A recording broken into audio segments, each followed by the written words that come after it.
¿Qué pasa con la educación? ¿Por qué tenemos tantas universidades? ¿Está bien o está mal? ¿Cuál es la calidad que cada una de ellas tienen y de qué manera prepararse para este tiempo de nuestro país? Hablaremos hoy de lo que está ocurriendo con la energía, las políticas de Estado para un sector crítico de la economía actual y parece que durante mucho tiempo estaremos con esa realidad dentro de la Argentina. ¿Cómo está el campo? ¿Qué sucede en este tiempo? Y la realidad de un campo a varias velocidades, ¿no? De lo que es la Pampa Gringa, lo que se conoce como la zona productiva y las otras regiones con serios problemas, sobre todo las economías regionales. Tema para hoy en Debate Industrial. Soy Néstor Esclausero y ya comenzamos a compartirlo. Juan Antonio Lazar es el director de la Guía de Estudiantes. Juan, gracias por venir. ¿Cómo estás, Néstor? Bueno, a ver, ¿cuánto dura una carrera? Hay muchas universidades, muchas carreras, pero ¿tenemos calidad a partir de ahí? Bueno, se han creado muchas universidades no en base a los recursos humanos que dispone el país, sino en base a cuestiones de carácter político. Y la calidad no siempre es la misma. Tenemos muy poca tasa de graduación en algunos casos. Hay gente que prolonga sus carreras indefinidamente. Son problemas que tiene la Universidad Argentina ya crónicos prácticamente. Ahora esa teoría y la realidad, ¿no? De lo que pasa con los que están estudiando y son crónicos muchos. Claro. En las del Estado, en las privadas no. Bueno, porque tienen que pagar. Hay sistemas públicos donde se sanciona la prolongación indefinida de una carrera, pero en la Argentina no. Tenés carreras que tienen una duración promedio de hasta 11 años. Y tenés universidades que gradúan muy poquitos alumnos. Ahí tenemos, por ejemplo, cómo ha venido creciendo la cantidad de universidades. Del 50 hoy, mucho, ¿no? Exponencialmente, en este último gobierno también, con un sesgo de carácter partidario muy fuerte también las nuevas universidades. Y también tenemos una enorme cantidad de alumnos, pero que no se condice con la cantidad de graduados. ¿No? Es decir, que hay muchos que inician y no terminan, decís.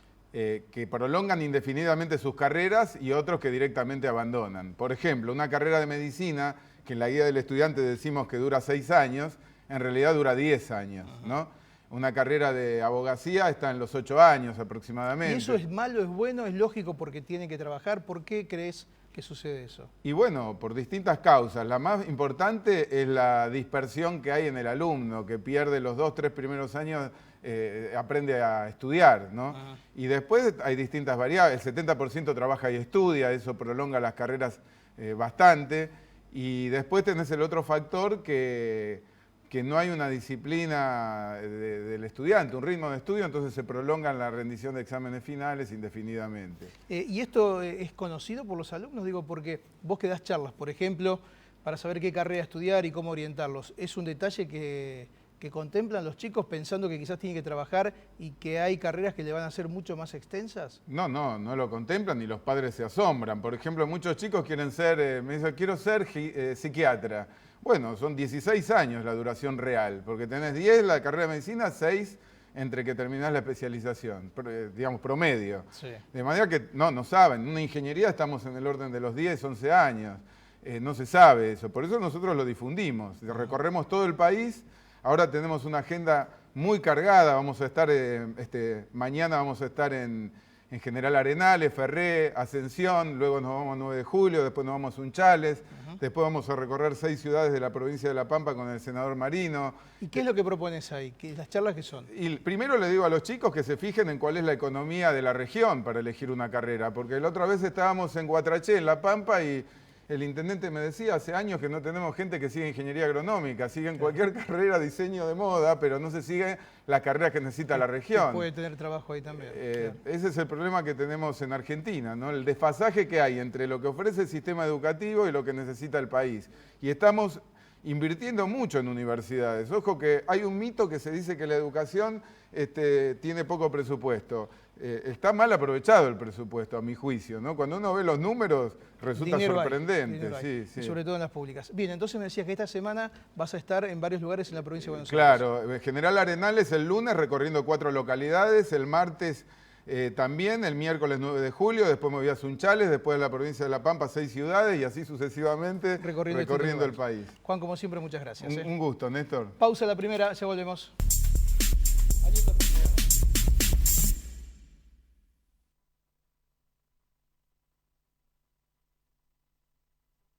Compomundo Corporate presenta la línea más completa de oficina. Equipos con el software que su empresa necesita.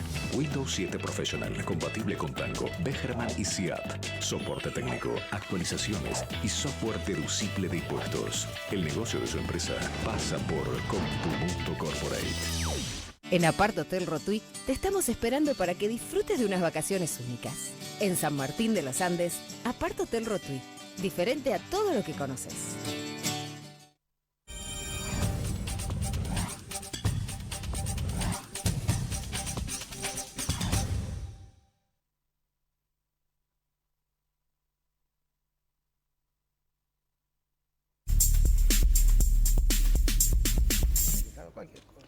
Está Alito Guadani con nosotros, le decía, ¿cómo lo presento? Ex secretario de Energía, profesor, hombre del mundo diplomático también, fue embajador, o sea que no hace falta demasiado presentación. Gracias por la invitación. Gracias por venir. Se quedó pensando lo que decía Lázaro recién con el tema de la educación. Sí, quería hacer una acotación. Hay 4 países que tienen muchos graduados universitarios, son Cuba, Brasil, Chile y Ecuador. ¿Sabe qué tienen en común? Que la Argentina no tiene. Los 4 tienen estrictos examen de ingreso. La mejor manera de tener muchos graduados y graduados ayornados a las disciplinas del futuro es el examen de ingreso. ¿Sabe por qué? El examen de ingreso no es una traba, es un aliciente para que cuando estén en tercero, cuarto, quinto año de la escuela secundaria estudian. No terminan la universidad en tiempo porque viene mal preparado de la escuela secundaria. ¿Sabe por qué viene mal preparado? Porque la escuela secundaria no está cumpliendo su misión. Sí, es todo un poco un circuito así es. Que además tiene mucho que ver con esto de lo que es no saber qué estudiar y pensar que determinadas carreras se eligen por una moda y demás, y eso es más complicado todavía, ¿no? Eso tiene que ver con esto. Bueno, a ver, política, los ingenieros, por ejemplo, faltan y muchos. ¿Y qué le parece? Todos hablamos de soberanía energética y tenemos 18 ingenieros hidráulicos por año y tenemos... 18. 18 hidráulicos, y petrolero debe tener 12 o 13 y geólogo debe tener 7 o 8. Casi nada. Ahora de ciencias sociales tenemos 60.000. Claro, que además son todos... terminan siendo desocupados y frustrados, porque también hay que decirlo. Yo creo que cada uno tiene que estudiar lo que le parece, lo que le gusta, porque, por ejemplo, yo nunca hubiese podido ser ingeniero industrial, pero me parece que a veces también ocurre esto y hay una energía que se pierde y dinero que el Estado o los padres invierten y no... Además es una trampa, porque usted tiene una matrícula universitaria anclada en el siglo XIX en lugar de tener en el siglo XXI. Y con las políticas de Estado de Energía, ¿cómo estamos? Ya que hay pocos profesionales para esto también, para pensar qué es lo que hay que hacer con la energía. Bueno, hay una idea clara de lo que hay que hacer, que parte de la realidad. Desde que se descubrió el petróleo en Argentina, en 1907, en Comodoro Rivadavia, en ninguna década cayó ni la producción de petróleo ni la de gas. No siempre hubo autoabastecimiento, hubo algunas décadas de estancamiento, pero no hubo nunca una década de declinación persistente. Nosotros tenemos un problema gravísimo. La producción de petróleo viene cayendo todos los meses de hace más de 10 años. Y la producción de gas viene cayendo todos los meses sin excepción de los últimos 100 meses. Estamos produciendo menos de 2/3 de lo que producíamos a fines de los 90 y en gas estamos produciendo 20% menos. Pero lo más grave de esto no es esto, sino que es la caída de las reservas. La Argentina es un país que depende crucialmente del gas. Pocos países del mundo el gas es tan importante como en la Argentina. Hay un solo país donde hay más autos gasoleros a GNC que en la Argentina, Pakistán. Muy bien, ¿cuál es el problema? Nos hemos comido en los últimos 10 años el 60% de las reservas de gas. Mire, la gente del campo habla mucho de un tema que dice que el campo tiene un problema porque perdió 7, 8 millones de cabezas de ganado. Sí. ¿Sabe cuánto perdió el sector de hidrocarburos en términos de cabeza de ganado, de pérdida de reserva? 500 millones de cabezas de ganado. ¿Es la proporción esa comparada de energía con ganado? Es la proporción muy simple. Si usted tiene que reemplazar con importaciones futuras el gas y el petróleo que no tiene abajo en sus pozos y lo va a tener que importar, le va a costar 350.000 millones de dólares. Ese es el valor de 500 millones de cabezas de ganado. Ahora, el gobierno dice, o el kirchnerismo dice, en realidad esto ocurre porque hay más actividad. Durante todo este tiempo se necesitó más energía para una economía que nunca tuvo esta actividad. Bueno, el que dice eso dice la verdad. Pero toda verdad dicha por la mitad es una soberana mentira. Porque es cierto que subió el consumo, pero el que dice eso, se ignora que cayó la producción, la verdad que ignora. O nos quiere engañar o está mintiendo. Y todo esto porque, escúcheme, sí. Todo en el mundo es una diferencia entre producción y consumo. Usted no me puede decir que el problema es porque le sube el consumo. El problema es que usted es el único país de Sudamérica en que le ha caído la producción. Le ha subido en Venezuela, le ha subido en Ecuador, le ha subido en Bolivia, le ha subido en Perú y le ha subido en Brasil. Este es el único en que ha caído la producción de petróleo y de gas. ¿Eso tiene que ver también con el ingreso de capitales externos o con otro tipo de cuestiones? Tiene que ver, a mi juicio, con tres cuestiones. Primero, que la Argentina optó por el modelo de capitalismo de amigos. Las provincias dieron alrededor de 180 concesiones petroleras, más de 100 se la dieron amigos de los gobiernos y ninguno invirtió. El caso más notorio es la provincia de Santa Cruz. La provincia de Santa Cruz repartió 12 contratos, uno por 3 millones largas de hectáreas y el otro por 4 millones largos de hectáreas. El sobre uno descalificaron a todas las empresas de primera línea y quedaron dos, que uno se llevó 3 millones y otro 4 millones de hectáreas. ¿Quiere que le diga los nombres? ¿No le suena? A ver, apueste usted los nombres. ¿Quiénes son los dos contratistas que se quedaron ellos solos después que el gobierno de la provincia de Santa Cruz descalificó a todas las empresas? Entonces, Lázaro Báez, uno es Lázaro Báez y el otro es Cristóbal López. Claro. No. Quedaron ellos ahí. No le pago. Y atrás de esto hay otras obras hidroeléctricas adjudicadas. Bueno, eso es otra cuestión. Tiene un problema luego de inseguridad jurídica y luego tiene un problema de precios. Hay un régimen de precios absurdos. Hoy usted está pagando por el gas en su casa la 20ª parte de lo que está costando los barcos que van al puerto de Escobar o al puerto de Bahía Blanca. Usted me puede decir, bueno, con un poco se aguanta. Un poco se aguanta, sí, pero ya las importaciones de gas son ya la tercera parte del consumo. Ya comienzan a ser un problema en la balanza comercial. El gas termina siendo importado. No es una inyección extra a lo producido. Mire, un productor argentino de gas recibe $2.80 por millón de BTU. Lo que le compramos a Bolivia le pagamos 11. Claro. Los barcos vienen a 16, 17, 18 días, dirá cuánto viene. En efectivo, ¿no? ¿Cómo? Y en efectivo eso. En efectivo y no se sabe bien el precio porque es bastante oscura la operación. Si alguien dice vamos a empezar a trabajar y a largo plazo, porque esto sí o sí es a largo plazo. Sí. ¿No? O sea, ni el próximo gobierno ni el próximo o el que le siga tendrá la posibilidad de estar solamente con esto. ¿En cuánto tiempo se puede restablecer eso? ¿Tenemos gas, tenemos tanto petróleo, la famosa vaca muerta de esa región? No vamos a ver un gramo antes de 5 o 6 años. Nada de eso. No. Haciendo supuestamente las cosas bien. Empezando ya. Sí. Y fíjese, vamos a dar unos números. El sector energético en el 2006, la balanza comercial argentina, que es fortalecida por el agroindustria, el agro y la agroindustria, era también fortalecida por el sector energético. El sector energético en el 2006 ponía sobre la mesa $6.000 millones de superávit comercial. La agroindustria ponía otros 6.000. Hoy el sector energético no pone 6.000 millones, quita 6.000 millones porque este es el déficit neto comercial. O sea, hay 12.000 millones que se han ido. Y esta es la causa del cepo cambiario. La causa de la famosa escasez de divisas en la República Argentina tiene como origen principal, no único, el hecho de que el sector energético dejó de ser aportante neto a la balanza comercial y ahora es demandante neto. Y cada vez más. Escúcheme, la cifra la tengo acá. La cifra en el primer cuatrimestre, las importaciones de combustibles y energía aumentaron 43% en dólares. Es una cantidad importante. ¿Y hay voluntad de esto en el exterior, digamos, o hay sectores internos que pueden pensar en esta política a largo plazo o no? Si hay convocatoria a los capitales con reglas de juego que puedan ser claras, ¿hay interés en venir o eso por ahora no se da? Puede haber interés en venir. Hay cuestiones pendientes que tienen que ver con ciertos conflictos. El juicio por YPF aún está pendiente. Debo decirle una cosa, que nosotros tenemos un problema muy serio en el juicio por YPF, porque el gobierno con razón dice que Repsol vació a YPF, lo cual es absolutamente cierto, pero también es absolutamente cierto que la operación de vaciamiento de YPF fue diseñada y aprobada expresamente por el gobierno nacional, porque el contrato, hay un contrato increíble. ¿A usted le parece que Repsol, la empresa más grande de la Argentina, le vende la cuarta parte de la compañía a un señor que no pone un peso y que además no era petrolero? Así fue. Pero esa operación que se financiaba con distribución absurdamente alta de utilidades, 142% de las ganancias se la repartieron en efectivo, el contrato, y yo insisto en esto porque es un tema políticamente gravísimo, el contrato tenía una cláusula resolutoria, la cláusula 5.1, que decía, este contrato es válido únicamente si lo aprueba por escrito el gobierno nacional en la figura del secretario de Comercio Interior. Hizo, como si esto fuera poco, el director del Estado, que siempre hubo un sitial en el Estado, en el directorio de YPF, votó siempre a favor del vaciamiento de YPF. Entonces lo que llama la atención, que está el mismo ministro que estaba en esa época y ahora se horroriza de que vaciaron YPF, pero era él el que dio la orden de vaciarla cuando aprobaba la distribución de dividendos entre el 2007, 2008, 2009 y 2010. Y esto va a tener una repercusión en el juicio, claramente. Alito Guadaña, ha sido un gusto que haya venido. Muchas gracias. Pausa, cuando volvamos el tema del campo.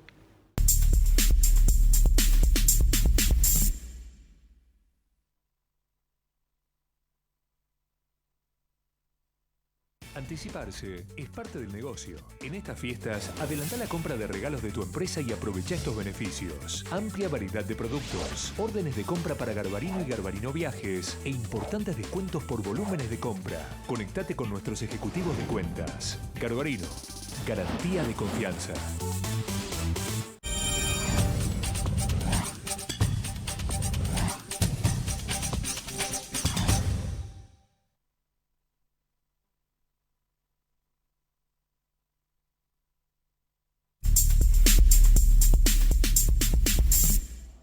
Decía, el tema es el campo. Pedro Peretti, hombre de la Federación Agraria. Un último libro, Chacarero, Soja y Gobernabilidad. Pedro, gracias por venir. No, gracias por invitarme. Del grito de Alcorta a la resolución 125. ¿Cómo está el campo hoy?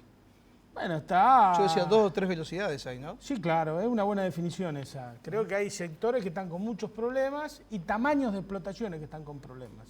O sea, sectores y tamaños. Digo, hay un tamaño concentrado que realmente está amontonando una buena cantidad de dividendos ahora, más la soja está aumentando todos los días en el mercado interno, y hay un sector de pequeños y medianos productores que está con graves dificultades, y bueno, y yo creo que hay un gobierno que no entiende, no termina de entender cómo es este proceso, porque no termina de poner con claridad cuál es el sujeto agrario que quiere en la etapa que produzca los alimentos. Y yo creo que ese sigue siendo el debate central. Ahora, ¿el gobierno, el kirchnerismo nunca entendió el campo, o me parece a mí? Políticamente hablando, digo, ¿no?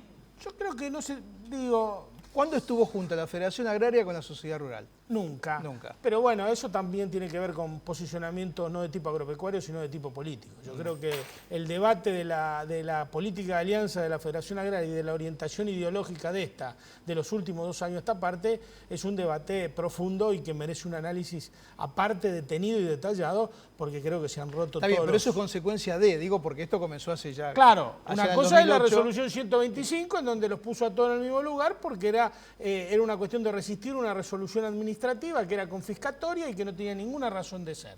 Ahora, desde ahí, una vez que terminó, que la mesa de enlace fue un instrumento para conducir un conflicto. Ahora, de ahí, ese mismo instrumento en donde hay conflictos ideológicos e intereses tan cruzados se transforma en un instrumento para proponer políticas públicas, ya es otra cuestión y otro debate distinto. Al campo no le ha ido tan bien de manera sostenida como durante estos 10 años.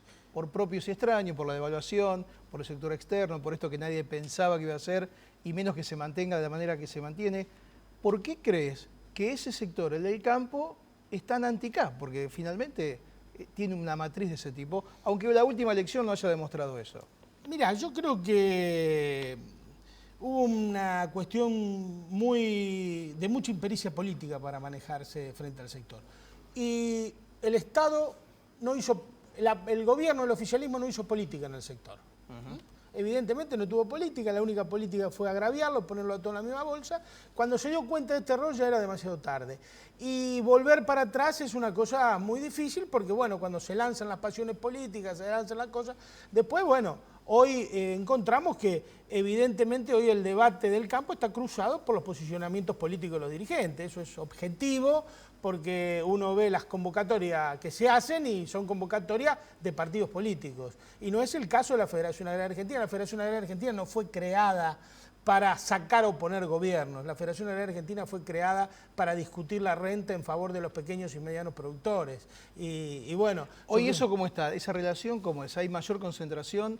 He leído que los pools de siembra ahora están desapareciendo otra vez. No es así. Bueno, esto es un mito. En realidad habría que ver bien cuáles son los números. Lo que hay es una gran concentración de tierras y rentas en la Argentina. Eso es claro.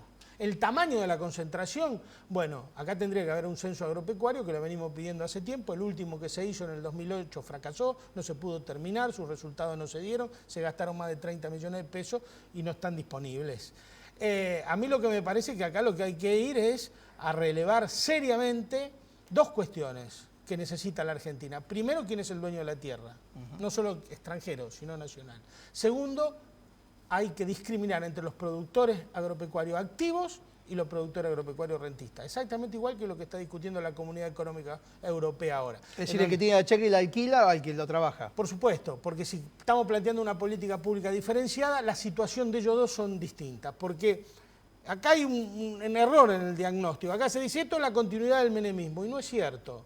Durante el menemismo teníamos 12 millones de hectáreas hipotecadas en el Banco Nación solamente, los productores fundían, los remataban y se iban a engrosar los cordones de pobreza. Acá hay 60.000 productores menos, pero no hay remate, sino que el productor se transforma en arrendatario, o sea, se transforma en rentista. Hay menos productores, hay más rentistas, pero el clima social y político que genera uno y el otro es totalmente distinto. Entonces digo, acá lo que hay que discutir seriamente es el retorno a la chacra mixta, es un fideicomiso para la diversificación productiva, son las políticas públicas diferenciadas, son un impuesto al latifundio que financie realmente el problema de la educación y no ponga a todos los productores, el chiquito, el mediano y el grande en la misma bolsa. Ahora, no es lo mismo un control de precio en el sector. Hacer las retenciones a alguien que tiene 30 hectáreas de campo al que tiene 3.000, claro, es una locura. Es una locura. Y eso así es lo que sea en estamos... la zona rica de Pero es que del no sur tiene de Santa sentido, Fe. es que eso no es entender el problema agropecuario. Y eso no es entender que toda política agropecuaria se funda sobre un sujeto agrario. O sea, a ver, Perón, del 45 al 55, ¿qué dijo? ¿Cuál era su sujeto agrario? El peón rural, al quien le hizo el estatuto del peón, y el chacarero arrendatario, al quien le prorrogó los arrendamientos e hizo 10.000 nuevos propietarios del 45 al 50. Lo definió con claridad y ahí apoyó su política. Ahora acá el sujeto agrario parece ser, no se sabe quién. Porque uno habla y escucha el relato y ve las medidas y no se sabe si es el pequeño, el gran productor, el pool de siembra, qué sé yo. Digo, acá hay que definir con claridad. Si es el pequeño y mediano productor, bueno, la cuestión impositiva también debe servir no solo para recaudar. El impuesto no es solo un instrumento recaudatorio de la sociedad, que sí, tal vez sea el primero. También sirve para alentar o desalentar o para proteger determinadas actividades o determinados sujetos agrarios. Entonces hay que tener políticas públicas diferenciadas, hay que cobrar retenciones distintas, al que tiene 30, al que tiene 3.000. Digo, hay una serie de cosas que hay que ponerla arriba de la mesa. ¿Cómo te va con el libro? Me va muy bien, estamos muy contentos y bueno, ya estamos trabajando en el segundo, que es la historia y la viabilidad de la chacra mixta en la Argentina, que yo creo que ese es el debate que le falta a la Argentina, porque... Y volver a la cultura del trabajo. Los pueblos están desapareciendo porque no hay cultura del trabajo por lo que contás. Sí, señor. O Eso sea, es absolutamente cierto. Es triste, pero es así. No, es la verdad. Son pueblos que tienen camionetas y coches 0 kilómetros impresionantes y casas y asfalto del pueblo destruido. En general lo digo, Sí, ¿no? sí. Hay un poco de todo, pero... No, tiene mucho que pero ver con eso es una descripción así, porque, fíjate, podríamos analizar muchas cosas, pero fíjate la última decisión sobre el tema del trigo, ¿no? Es una decisión interesante porque, primero que el trigo hay que tomarlo enmarcado en una serie de cuestiones, las decisiones, ¿no es cierto? Es parte de la soberanía y seguridad alimentaria de la nación, es un debate político si lo pueden producir como lo producen tan poca gente, pero además... El trigo tiene 29.700 productores trigueros en la Argentina, de los cuales 2.000 hacen el 50%. A esos 2.000 le van a devolver ahora, por este fideicomiso, 300 millones de dólares sin ninguna contraprestación, solamente para que sean más felices. Digo, y son grandes. Y son muy grandes. Son todos grandes. Y yo te digo, si te la devuelvo, pero hacemos una fábrica de fideos, poneme... Claro. Te la devuelvo contra desarrollo del alguna lugar. inversión, ¿no es cierto? Contra algún proyecto. Pedro, gracias por venir. No, gracias a vos por invitarme. Pausa, tema precios después de ella.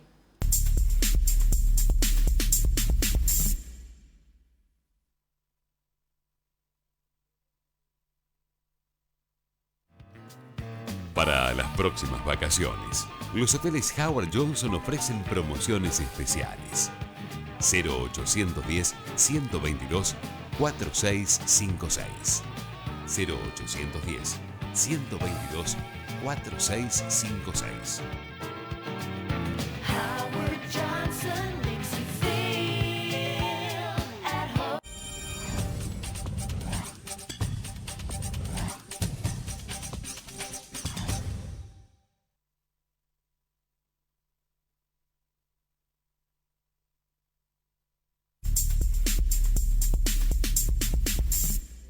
Vengo. El doctor Héctor Polino, titular de Consumidores Libres. Doctor, gracias por venir. ¿Cómo le va? A ver, esta semana la presidenta habló de brigadas o de gente que salga a controlar los precios, después de incluso de lo que ha sido la política de control o de congelamiento de precios de los últimos tiempos. ¿Cómo lo ven ustedes?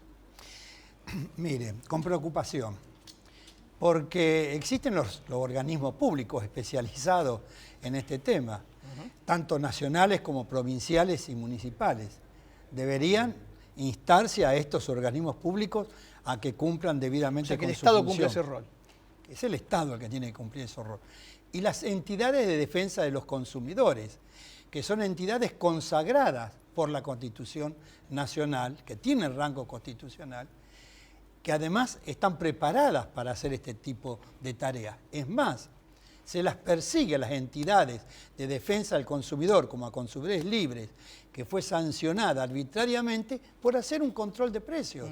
Control de precios que por otra parte nos lo obliga la Ley de Defensa del Consumidor. Por cumplir con la ley y decir que los precios aumentan, nos sancionaron, en lugar de sancionar a los formadores de precios, a las grandes cadenas de supermercados. ¿Los formadores de precios son los almaceneros de la esquina o viene de otro lado? No, el almacenero de la esquina no es formador de precios. Son las grandes cadenas de supermercados, 5 grandes cadenas de supermercados, de las cuales 4 son de capital extranjero, concentran el 65% del total de las ventas en la Argentina. 28 grandes empresas, de las cuales 26 son de capital extranjero, concentran el 80% del total de lo que se fabrica en artículos de consumo cotidiano y de limpieza. Ahí es donde tienen que actuar. ¿Por qué no constituyen de una buena vez el Tribunal Nacional de Defensa de la Competencia o Antimonopolio, que consagra una ley que aprobó el Congreso argentino en el año 1999? Estamos en el año 2013 y no se ha aprobado ese tribunal. Entonces, un joven entusiasta, tal vez idealista, de la cámpora, ¿qué va a hacer? Va ahí frente a un supermercado. ¿Por qué no comienzan publicando los precios? Claro, porque no hay referencia, ese es otro tema. ¿Aumentan o qué precio sobre qué? ¿no? Acá yo tengo un listado de los precios que publicó un diario de circulación nacional. Están, que publicó los productos, no los precios. Que están el producto, la marca y el contenido. No están los precios. Claro. ¿Qué va a hacer el joven? Mire, nada mejor que un consumidor responsable que hace permanentemente las compras para saber qué es lo que tiene que comprar y cómo tiene que defender el precio. Pero a ese consumidor hay que darle el listado de los precios de referencia, porque el 1 de febrero comenzó un acuerdo de precios con todas las cadenas de supermercados por 60 días, que luego se amplió a otros 60 días, y nunca se exhibieron los precios con los cuales se arrancó el día anterior. Ese es el tema, saber sobre qué precios hay que trabajar y controlar. Además, hay una enorme dispersión de precios. Hay estrategias de marketing de las grandes cadenas de supermercados que le presentan el mismo producto en cantidades distintas. Claro. Por ejemplo, ya tengo acá el tema del yogur con 167 gramos un pote y hay otro de 170 gramos. 3 gramos de diferencia. ¿Pero sabe cuánto hay de diferencia en el precio? 1,46 pesos. Vaya diferencia. Doctor, se nos fue el tiempo. Gracias por venir y mucha suerte. Gracias a usted. Llegamos al final del encuentro de hoy. La próxima semana con más debate industrial. Gracias por elegirnos.